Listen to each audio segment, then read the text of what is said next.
Give me that. Hi, everybody. Nice to see you all again. We have another great presentation today. I'm sure it's going to be innovative business software. Jens Kolind is going to be, he's the president and boss of the operation, brains of the operation, I guess, and he's going to do this webinar. And please hold your questions. Well, put your questions in the question room, and I'll see them, and if appropriate, I will interrupt Jens. Otherwise, we'll wait till the end and get the all questions answered before we let them scoot off. So again, thanks for joining. By the way, the webinar is being recorded. It'll be up on the K&K website. Probably, we've been getting them up in a day.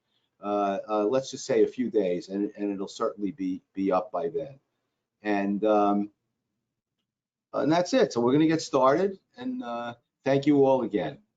So Jens, go ahead. It's take over the screen. It's yours. Hello, my name is Jens Kolind. Very nice to meet you all. I am going to talk not necessarily about how great my software is, but what makes a great software partner. And I think I'm going to try and relay from my experience what I think makes a great software partner. I'm owner of Innovative Business Software. We have been innovating in the monitoring software business since 1991. It was started by my father in 81 when he started his first alarm business in Dallas, and then came across to the US to start Brinksome Security, and then he started Westinghouse Security. He worked on with Securitas to build Securitas Direct in Europe, Verisure in Europe. So we come from a pedigree where we think that certainly my father was a great partner to these businesses like the Pittsburgh Corporation. So that's in our DNA.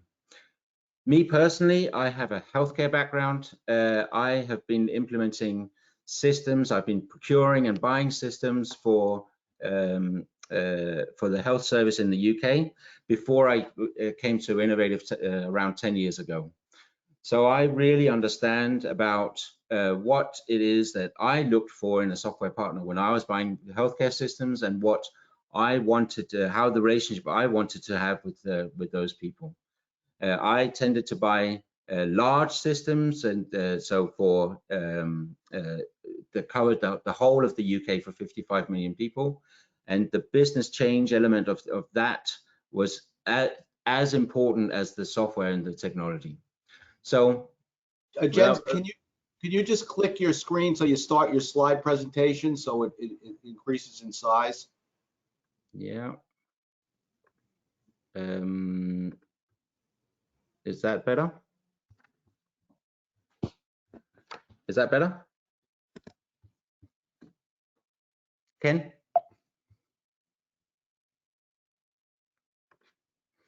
Is that better? Okay. So here are some of the key questions that you need to ask when you're selecting a software partner. These come from my experience and what it is that I've been through. Fundamentally, you need to make sure that the software can meet the requirements of the business. It's no good having a piece of software that doesn't do what you need it to do. And we'll go into a little bit of how you determine what those requirements are. What are the things that you need to think about when you're thinking about the requirements, both from the software from an operational perspective, can it meet operational, but also some of the non-functional requirements like redundancy, scalability, and so forth, and cybersecurity. So can it meet the software requirements? And very often when we're picking software, that's almost where we stop. We like to look at the business, but we focus on those business requirements, and I think that's just the start. The second thing that you need to think about when you're talking about selecting a great software partner is whether they can call upon the right resources when you're needing help, or when you're wanting to enter into a business market. So have they got the right resources around them? And we'll talk a little bit about how we define those resources and how you should select those resources. The third element is the relationship that you're going to have with the company that's delivering your software. Monitoring software is not like Microsoft Word. Monitoring software is not like the next big accounting package. It really is operationally fundamental to the business that you're in.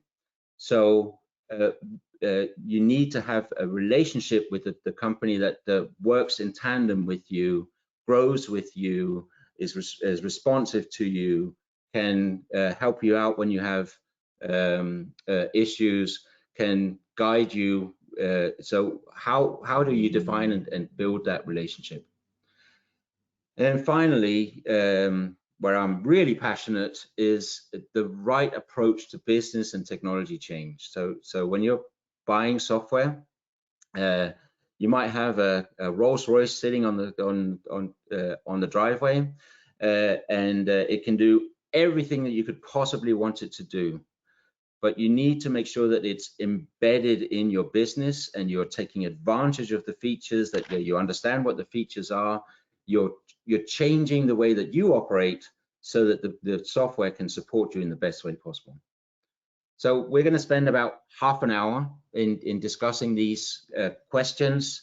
I'll of course shine a light on where I think Innovative meets and how we operate, but hopefully this will be a broader and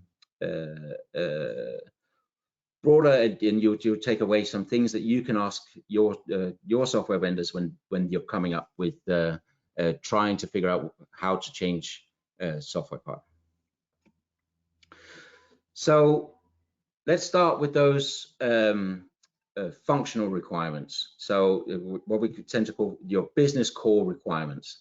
And they are, when you're selecting a monitoring software platform, they're going to start in the central station, and they're going to start with the operators and how efficient those operators can be and the things that those operators can do.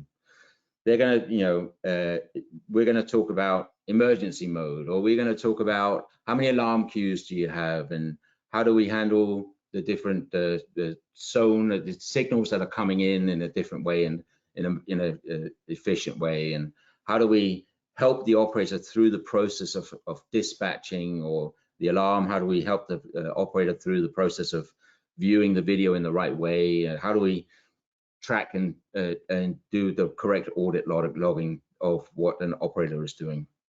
So, but that is just a small element of the requirements that you need to think about. You really need to think about the end customer and the end customer's experience of the software. What kind of tools do they have to support the end customer? How does the end customer interact with the system if they do?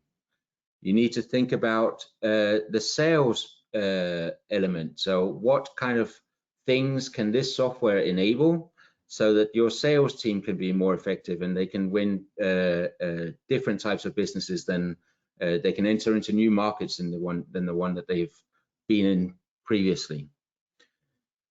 You need to think about the service element. So, you know, SBN supports service tickets and so forth. So how and generating service tickets from low battery. So, but how does that interface then into your servicing department? How does that what things can the service department look at this software platform that's coming in? Or what are the things that they are going to require from the software? Accounts receivable. You don't want to be charging the software for charging your customers for systems that are not necessarily being monitored. You want to make sure that you're actually monitoring for the things that you're charging for. So key requirements there. And then the top team and the operational team sitting alongside your vendor is going to have business intelligence requirements. So are you able to capture the data that you need when you're and are you be able to drill down into the data so that you can get the right level of metrics associated with operator statistics, but also how many false alarms does a customer have? When is our false alarm period the most? How efficient are we at handling certain types of alarm? How do we handle our two-way voice messaging? So where are our customers based? And so really being able to capture the right data for your top team to be able to make your business more efficient, which is one of the reasons why you want to change your software platform. The final one I've put on here is your external vendors. Our software platform doesn't live in a vacuum. It lives in an ecosystem with external vendors that are integrating, whether that be external vendors like the receivers that receive the alarms, whether that be external vendors like Alarm.com that updates the software based on their app, whether that be the external vendors like Intrado, so that looks up the agencies, whether that be, there's a whole gamut of external vendors that want to interface with this system. So what are their requirements? So think broader than just whether it looks pretty on the screen and whether it you can display alarms on a map and so forth. You think much broader across your business on those core requirements. SBN is a end-to-end platform. So we cover all of the aspects that we've listed here. We cover obviously the monitoring, but we actually cover the marketing piece, the generating inquiry, placing it into monitoring, doing the data entry, dispatching installers out to making sure that the system is scheduled and installed with the right skills level of installers. So and of course the invoicing and billing of the billing of the accounts and collection on those invoices and so forth. So we actually have experience across the board because of the way that our software platform is built. But you need to think about it from your requirements and your business requirements.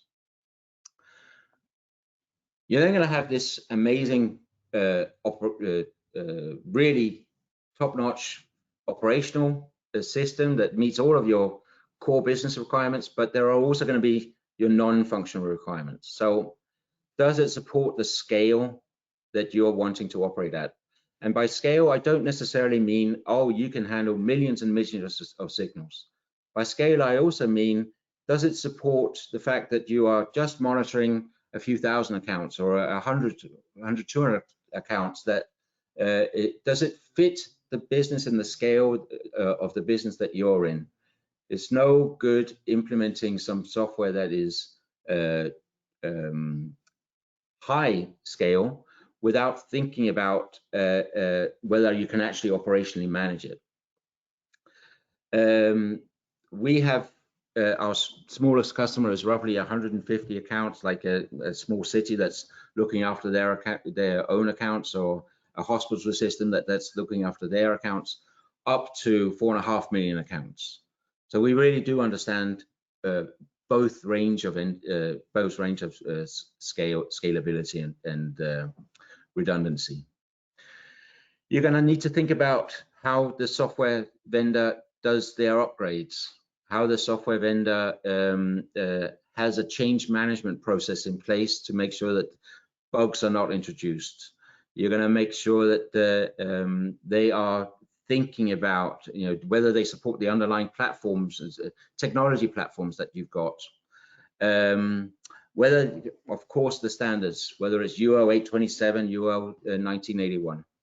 So SBN is delivered in both ways. One is on an on-premise solution where you can manage all the infrastructure yourself, or it is a hosted solution where we are managing the infrastructure and the complexity of the infrastructure for you.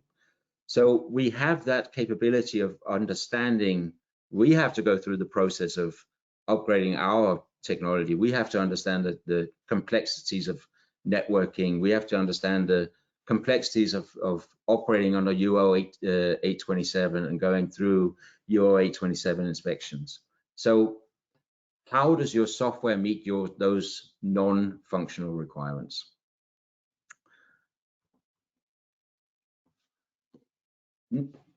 And that's really, as I said, is where we kind of tick a big box and we say that the software is brilliant and it can do everything that we want, but it can and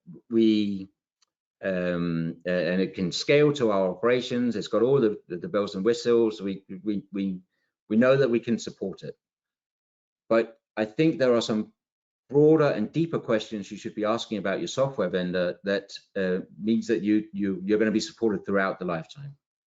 So the next question you should be asking is, what resources can a software vendor call upon to support your business?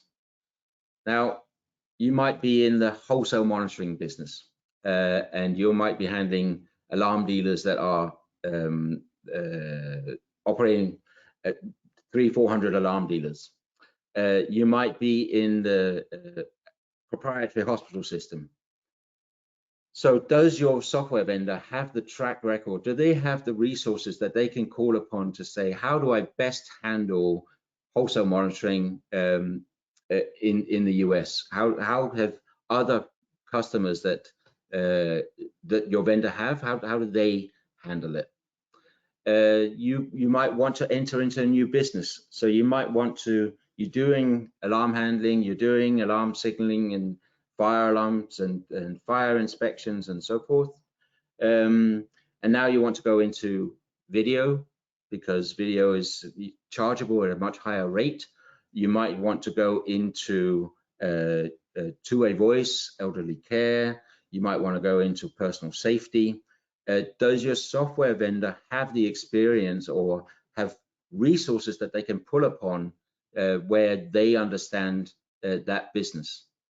We of course have expertise, or we have customers that have expertise in all of those areas that we can draw upon. Does your software vendor have the expertise around, I lost my train of thought.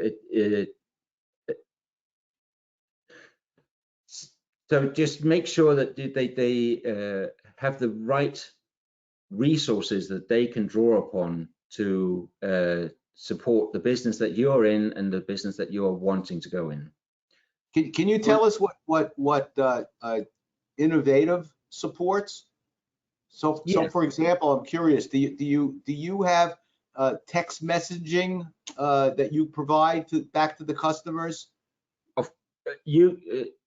Ken, of course we do.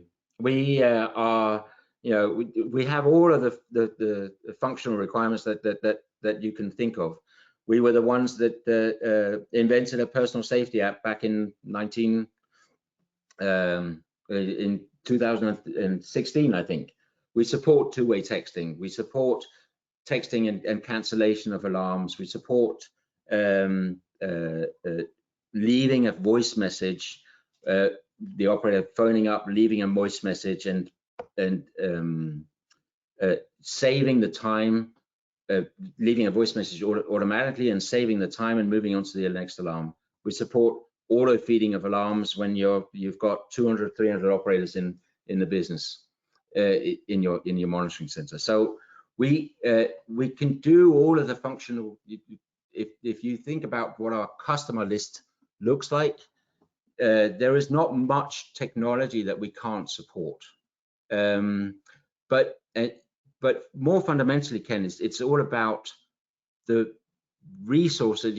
We understand video management because our customers have gone and built a video management operation where they understand the pain that's associated with false alarms in video. So technology is great, but if you can't have the operation to support it, then technology is not going to help you. The other aspect, another issue that's going to come up in 2 weeks when we start the Central Station webinars, and I know your audience here are Central Stations, presumably. There's going to be a real serious reckoning for Central Stations that are permitting home operators to work remotely at home. Have you, or do you know of any other software companies that have made any accommodations for that type of situation where operators are not in the actual facility, but they're working from home or elsewhere? Do you think, is it an issue from the software point of view? I guess that's another issue. I would say that from a software perspective, it's not an issue. From a technology perspective, it's not an issue. And from a tracking perspective, it's not an issue. You know, you can have a webcam sitting over an operator's screen and making sure that they're doing their job, whether they're at home or whether they are in a secured facility. So from a technical perspective, you know, when the pandemic started, we were able to transfer the telephone systems, which is usually the most difficult thing to transfer out to outside of the central station. We were able to do that so that we could allow our central stations to operate at home. But from an operational perspective, it's a good question on whether you want to permit that or not. And I will say that different jurisdictions have different views on that. You know, in Europe, it may not be as serious depending on the type of alarm you're treating. Compared to the US, it may be that when you're handling fire alarms, you shouldn't be at home, or when you're handling secured facilities under UL 2050, you shouldn't be at home. But when you're handling things like supporting a technician to understand the issues that are associated with a system that's on test, maybe that's okay to operate at home. I think it all depends on what the operator is doing. Hopefully that's answered your question. Well, that's it. You've made a distinction between operators responding to alarm signals and customer service, really, when a tech might call in during a testing process. Well, that's customer service is a whole different issue than responding to alarm signals, which has caused quite the issue recently here, because the COVID, as you know, COVID's over. You raised another issue, and it's interesting because you transcend from US over to Europe. I see. It looks like you're even in Africa. We are. Am I correct? And I'm sure central stations know it, and dealers should know it. There are many alarm customers that are not permitted by law to have a central station operations handled outside of the U.S. And that would principally be the defense, anyone associated with the Defense Department, and particular state governments may have the same kind of restrictions. So central stations that maybe have found, the first step possibly is, hey, why don't we let operators work from home, because that's a lot cheaper for us. Hey, as long as they're working from home, why don't we go somewhere where we're only paying them $2 an hour instead of minimum wage? Let them answer the phone and handle these signals. Well, that's going to be prohibited for some customers, and probably an expanding base of customers, because the reach of the Defense Department goes beyond just a missile asylum. It goes anyone doing business with them, anyone supplying any kind of service to them or any kind of product to them. They're also going to be covered by that same situation. So they can't have in their warehouse or their sales department, they can't have a remote monitoring from outside the United States either. I think by law. Now, correct me if I'm wrong about that. I think that, No, that you're right. You're right. It all depends though on the type of customer that you're dealing with, the type of monitoring operations you've got. And so we have had DoD type customers that where, I'm a Danish citizen, I wouldn't be allowed to look at the system that's associated with a DoD customer in the US. We have had in Norway the experience of a NATO country that you have to have complete air gaps in trying to with the alarm software that's associated with monitoring the bases in Norway. So obviously there's those sorts of very high security elements, but not everybody is monitoring that sort of thing. Some of us are monitoring elderly care. Some of us are actually monitoring elevators and lifts and emergency buttons and lifts. So you've got to question and kind of think about the type of monitoring you're doing rather than apologies. The type of monitoring you're doing and whether it's then appropriate to have operators operating at home, whether it's appropriate to have the operators, the central station acting as a backup, whether it's appropriate for there to be collaborative partnerships between monitoring centers. Those are all sorts of things, those questions that you need to think about. So is there any issue about operator functionality sitting in the facility, central station facility, as opposed to an operator sitting at home? Is the operator sitting at home able to access the same software functions that they would be able to access in the facility?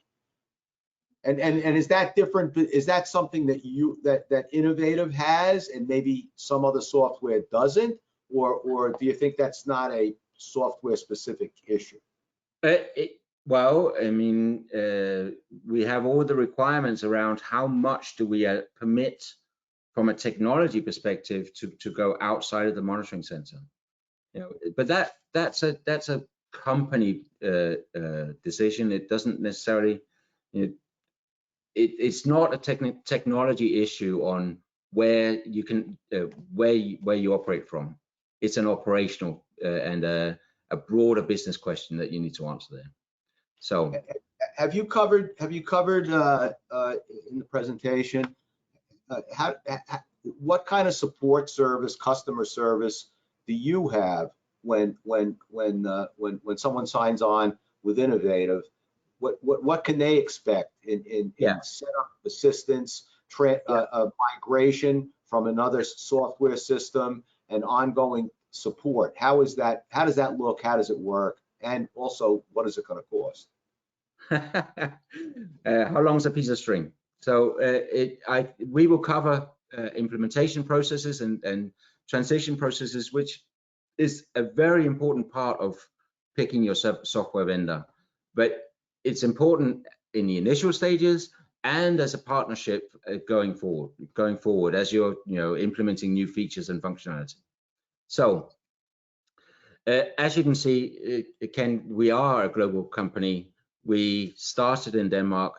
We've been in the US since 1991. We have strong presence across Europe. We have a little bit of presence in North America. That expertise, when I go to Spain, they ask me what's the big issues that are happening in the US. When I'm with my customers in the US, they ask what's the big issues that are happening in Europe. So that broad level of expertise does really help us. So we also kind of you touched on the support element. So when you're picking your software vendor, you need to think about the relationship you want with that vendor. So you can buy software where you are, downloading it off the internet, you're taking the manual, you're implementing it yourself, and you are installing it in your central station, and off you go. And there's very little touch with a central station, so with the software vendor. It's purely a transactional model. We don't think that that's certainly not the way that we operate, and it's not how we've done business to date. It's appropriate for some instances, but it's not appropriate for when the monitoring software is so central and core to your business. So we think about the relationship, both the informal and the formal relationships that we have with our customers. We have the informal relationships where the CEO of an alarm business should be able to phone up the CEO of a software vendor, or certainly a senior person within the software vendor, to make sure that we're escalating the issues, and we're really struggling with this specific issue. We need your help. Hopefully that conversation never has to happen like that, but there should be the ability to do so. That's not sufficient. You need to be able to have your central station manager talk to somebody that understands the operations that you're in. You need to have your IT guys be able to talk to IT guys that understand the complexities of networking and implementing cybersecurity, and how do we make the redundancy work in the best way. So those informal relationships are at all levels are very, very important. We add into that the formal relationships.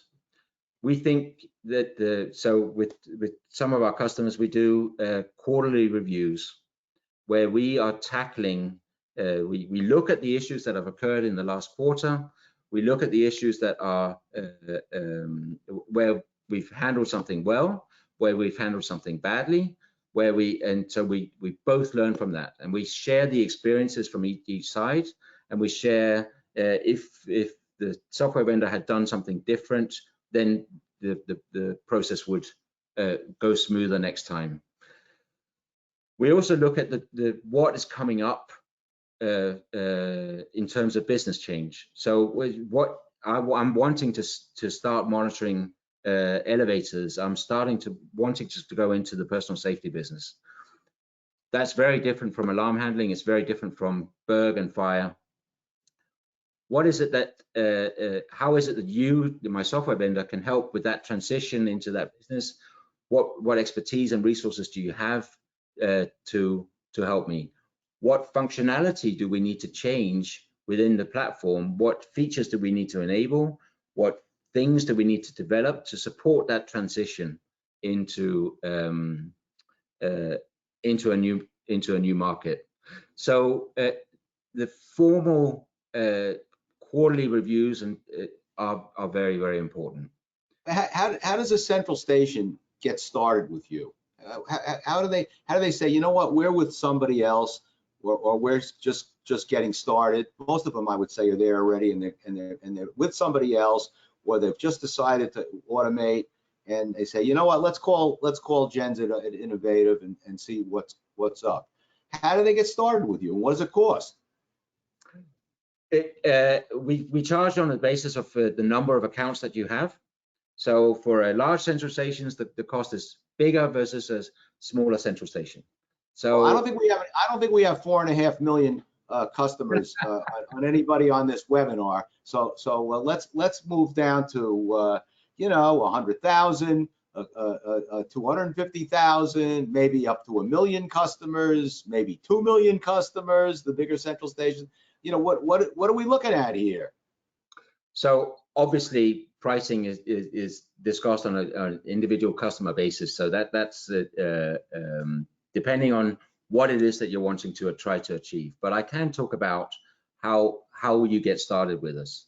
And actually that is an important bit of what is your approach to business and technology change. So we start with we assume that you like the functional requirements. We assume that you're happy with us as a customer or a company. We start with a discovery phase. And there we look at the software that you've got, we look at the type of customers that you've got, and we just start to use and train you on SBN, our software, and type in those customers and try make sure that it looks like what is it that it looks like in our software. And that's a learning process. The learning process is from our side, where we are doing a understanding your business, and it's a learning process from your side, from the central station side, where what is it that this piece of software can do? How is it that I can think about my business differently? What is it that I need to think about when you're integrating into a phone switch, integrating into into these difficult receivers? I've got refrigeration. So we're discovering each other. Where does that training take place? At your facility or at a central stations facility? So generally, it depends on where the customer is, but an on-site visit there is very helpful. Where we really are, it would generally be remote, and then an on-site visit to kind of really pull together those discoveries. So it's roughly a 2-week period where we're discovering each other. And this 2-week, is that the turn? I was about to ask, what's the turnaround time to make a swap into your software? Would you say it's around 2 weeks or more? And Ken, there are obviously complexities. So it depends on what operation you've got. So, you know, if you're running a proprietary central station, or you're just wanting to get started into a proprietary central station, I can deliver you a terminal, and I can deliver you a phone number that your panels can dial up on, and you're off and going. And that's, I mean, I've had a customer that's gone live with us within 4 weeks. So that's that, but that's not really, you know, this is a long-term relationship. This is a long-term partnership. So we don't rush. What we try to do is discover as much about each other and really kind of understand each other before we then get to the design phase, where we say, okay, we're going to configure SBN, we're going to configure the way that we work, the software works for the way that your business is working. Well, and we're trying. I don't want to put you on the spot, but what I'm trying to zero in on, in case there's an attendee who's watching saying, you know what, I'm not that happy with my operating software, and you know, why should I change to Innovative, and what's going to be involved in swapping from my existing software provider to a new vendor, specifically Innovative. That's what they're here for, to see, Yep. should they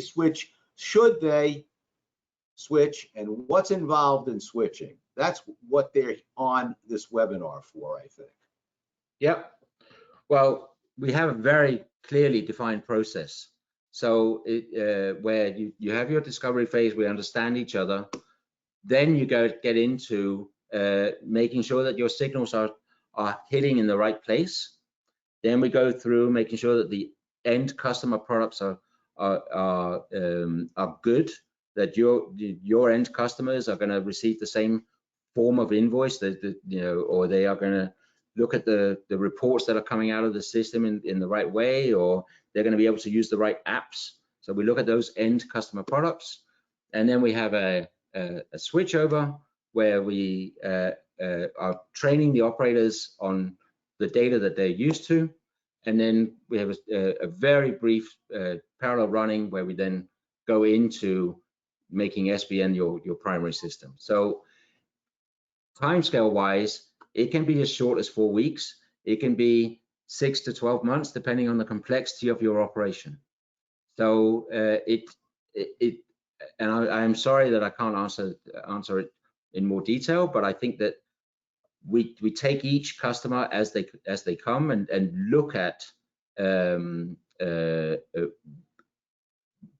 what it is that they're trying to transition from, and then going live.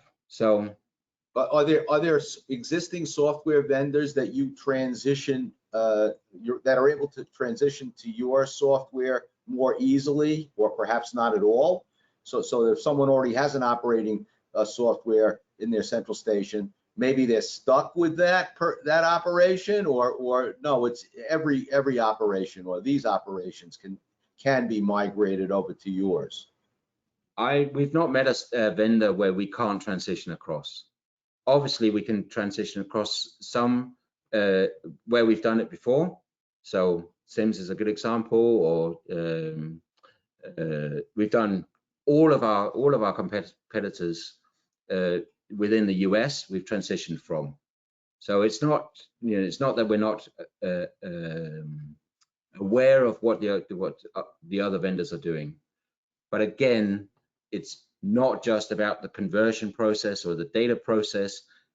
When you're changing software, you're changing software vendor, you're changing software, the capabilities of the vendor. You can think about the requirements. You can think about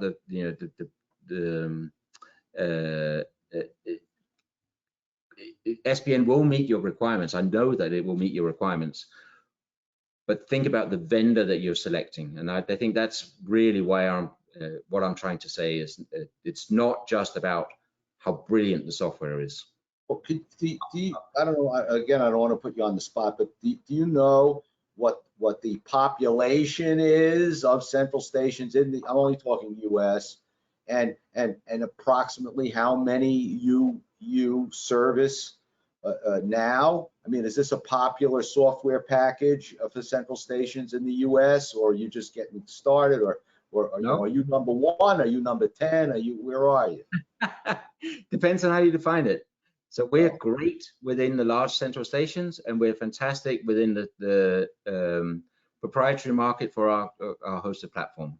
And well, you have a lot of customers in the U.S.? We do, yeah. Okay. We do. We have and we have many customers. I don't reveal names of customers, unfortunately. Right. Contracts don't permit me to do that.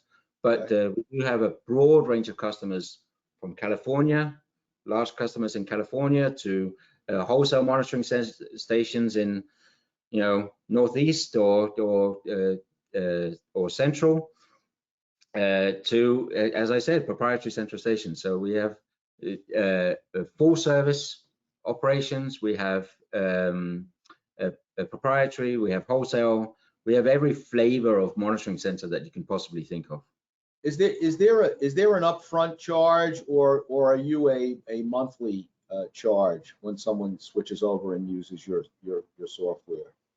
We charge on the effort required to convert, and that will vary. So that depends on whether if you're going on our hosted platform, we don't charge licensing associated with that hosted platform. We charge a subscription fee.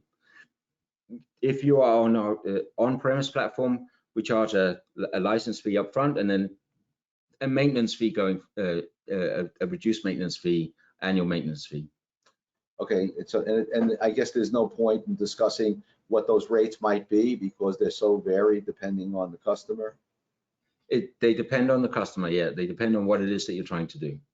I'm guessing if I gave you the option, you would say they are competitive rates? Of course they are. What I've actually found is that broadly, software vendors, even though we don't know what each other charge, broadly we charge the same thing. It's an interesting phenomenon. Now, what about someone puts your software in, it's all set up, it's working, it's operating, and all of a sudden they get a glitch, and they're on the phone. And I saw you had a picture of a nice young lady sitting there waiting to get a phone call. Yeah. So is that just a picture, or you actually have somebody sitting there waiting for a call? So what we do is probably slightly different from what some of our competitors do. So when you have a problem, then you raise a priority 1, and that generally is through our priority 1 website, and that then goes out to an engineer. It's not somebody that you pick up the phone to a large call center of people that are waiting for your phone call.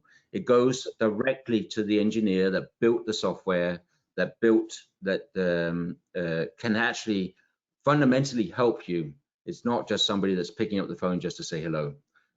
So, okay. Our So response time on that in 2022 was less than 90 seconds.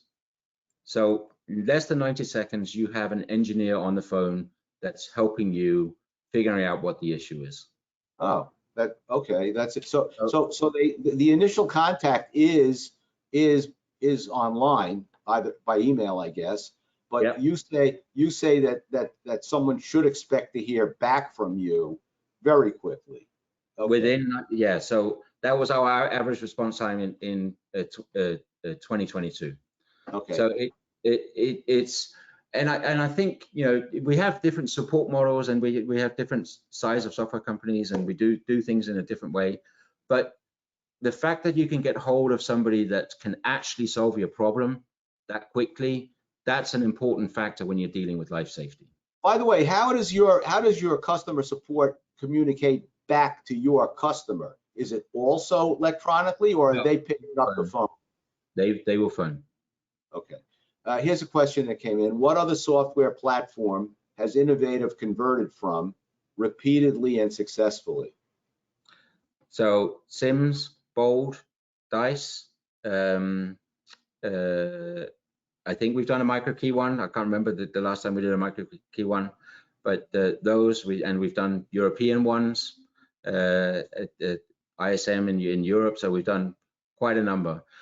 The thing about the conversion process, it's a small element. You know, it obviously it's an important element, and obviously you want a repeatable process and so forth. But once you get the data into a standard format, putting it into SPN is not a complicated thing. And so we have the conversion scripts associated with that. But by the way, does your software handle the business side or just the central station operation side? You know, all the accounting, the billing, the invoicing, Yep. all of that? Yeah, it handles, and you can choose as much or as little as you want as part of that.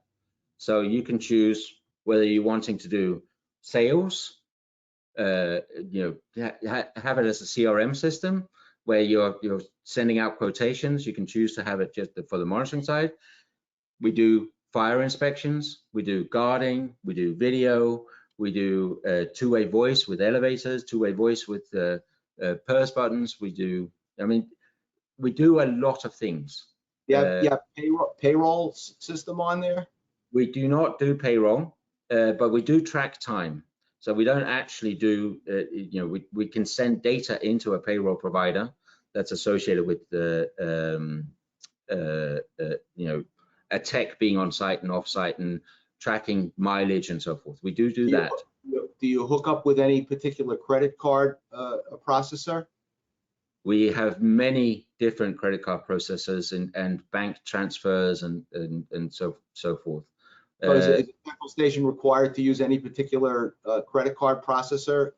No, they're not required to use any. What we do is define if they have one that we've not come across before, then we define an interface into that credit card processor. Okay. I think the other, so there's two other areas I want to touch on, and that is the openness to change. So, you know, we talked a bit about, you know, how you implement, but the openness for a software vendor to change the software to suit your business. You know, so we we have 1,500 different options on how the software should operate. Not that that's important, but what that means is that you can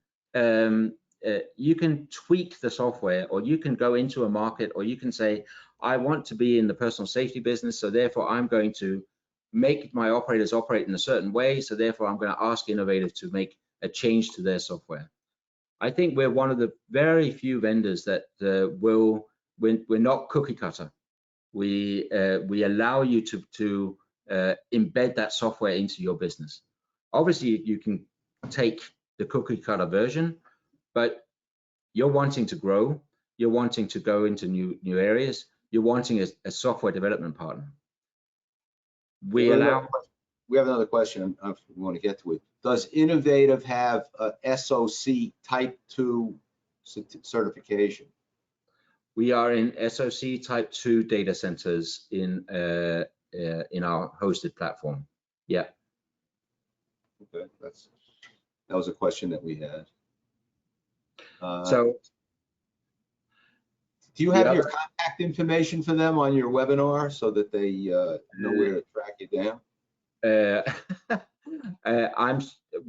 I'm sure you can add a link to my contact details when you're publishing it, but it's jens.colind@gmail.at. You don't have a screen you can throw up. He's Innovative is on the Alarm Exchange, and you can get his information there. There we go. Is your contact info there?